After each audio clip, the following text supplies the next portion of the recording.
Fibromialgia, síndrome que causa dores crônicas por todo o corpo, é a segunda doença reumática com maior incidência nos consultórios. Estresse, depressão, também traumas podem ser o gatilho para o início da doença, que atinge principalmente mulheres. E para entender um pouco mais sobre esse tema, nós convidamos a médica reumatologista Eliane Teles de Góes, está com a gente hoje aqui. Doutora, muito obrigado pela presença aqui no Banho de Cidade. Esse é um tema sempre muito discutido. Como diagnosticar, como perceber que está com a doença? Então, normalmente o paciente chega com a queixa de que tem dor no corpo inteiro, de que não está dormindo bem, de que acorda com uma sensação de que um trem passou por cima, é bem essa expressão que as pessoas usam. Eles queixam também muito de dificuldade de concentração, memória ruim, problemas no trabalho, né? E fadiga, aquela sensação assim de que está muito cansado para fazer qualquer atividade. Isso dificulta fazer atividade física, dificulta fazer alguma atividade assim que seja diferente das obrigações, né? Então, assim, até as obrigações ficam complicadas. Agora, doutora, para aquela pessoa que não se trata, eu acho que é assim mesmo, eu estou cansado, não vai procurar um médico, o que pode acontecer se essa doença se agravar? Então, a tendência é ir piorando, né? A fibromialgia, ela não é uma doença que vai te causar, assim, uma perda funcional, não acontece assim de ter uma lesão grave, não vai acontecer isso, mas acontece que uma pessoa que vem sentindo dor crônica, chega um ponto que aí ela pode evoluir para uma depressão, né? Então, uma coisa mais grave. Então, por isso que é importante a gente, né, começar a tratar logo assim que os sintomas se iniciam, porque o tratamento vai ser com certeza bem mais fácil. Agora, existem profissões que têm maior risco, né? Quais são as atividades que podem levar as pessoas a terem a fibromialgia? Assim, não digo que tem uma atividade que cause mais risco, porque isso é um perfil da pessoa, sabe? Mas a gente observa muito que é uma doença muito comum em professoras, né?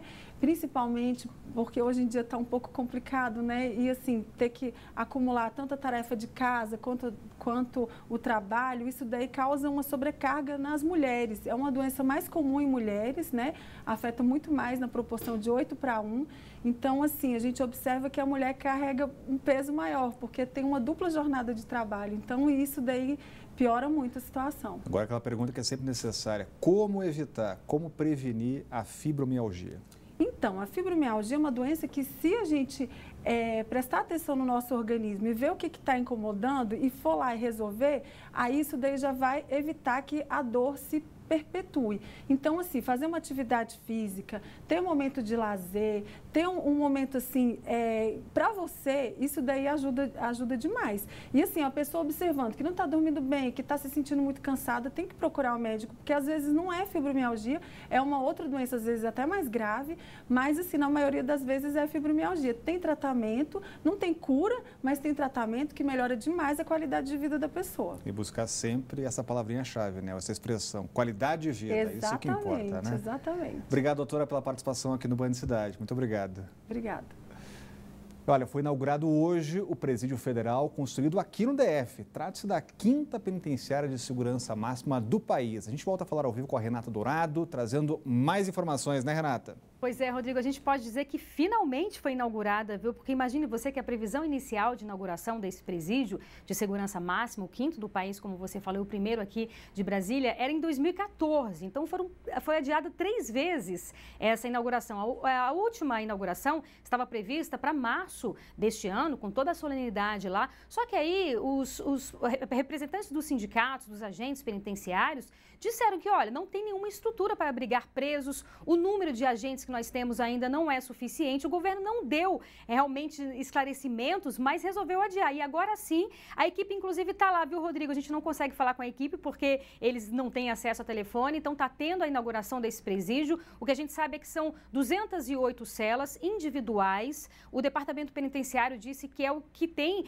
de melhor no sentido de segurança máxima. Esses presos serão monitorados durante 24 horas, em tempo real. Eles têm um equipamento também para identificar as pessoas pessoas que entram, identificar se tem drogas, se tem explosivos. Então é toda uma estrutura realmente muito bem montada e vamos ver o que o governo vai falar com relação a isso, a essa estrutura de agentes suficientes para atender esses presos, né? Porque a gente está falando de presos muito perigosos, realmente que não são nem daqui, muitos não são nem daqui do Distrito Federal, trabalham aí, fazem parte de crimes organizados, mas que vão vir para cá. Então mais tarde a gente vai ter mais detalhes sobre a inauguração desse presídio, mas olha, foi inaugurado, viu? Obrigado, Renata, obrigado pela informação. Cláudio Humberto, o que a gente está vendo é aquele presídio estilo americano, né? De filme, né? Porque essa não é a realidade em outros presídios brasileiros. Pois é, mas pelo menos é um começo, né? Eu custo acreditar que isso tenha sido inaugurado, porque olha, essa inauguração já foi adiada uma infinidade de vezes, né?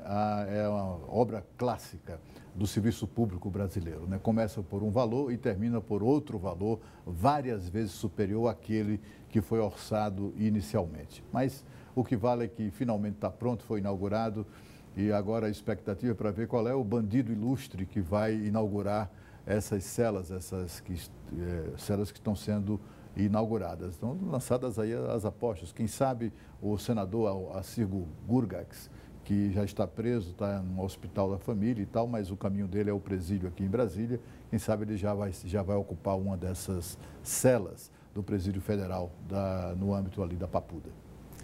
E olha, os atendimentos da Defensoria Pública de 3 unidades do Na Hora foram suspensos. Apenas em Sobradinho, a população está recebendo orientações jurídicas e pode dar entrada em períodos, aliás, impedidos, como pensão alimentícia e também reconhecimento de paternidade. A repórter Érica Blaine tem mais informações. Dos 7 postos de atendimento do Na Hora, do Distrito Federal, apenas 4 ofereciam o serviço e agora apenas um, o de Sobradinho. Eu estou aqui com o subsecretário do Na Hora, que vai nos explicar o porquê dessa suspensão desse serviço. Subsecretário, qual é o motivo então?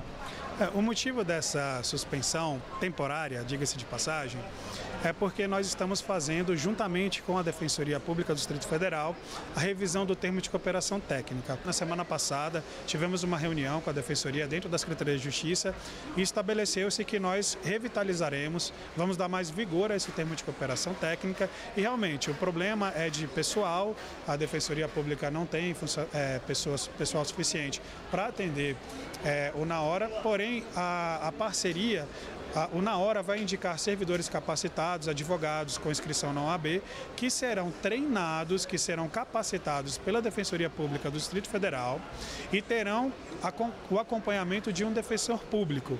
Era isso que estava faltando, por isso que a gente não teve em todas as unidades do Na Hora esse serviço prestado da maneira que a população espera.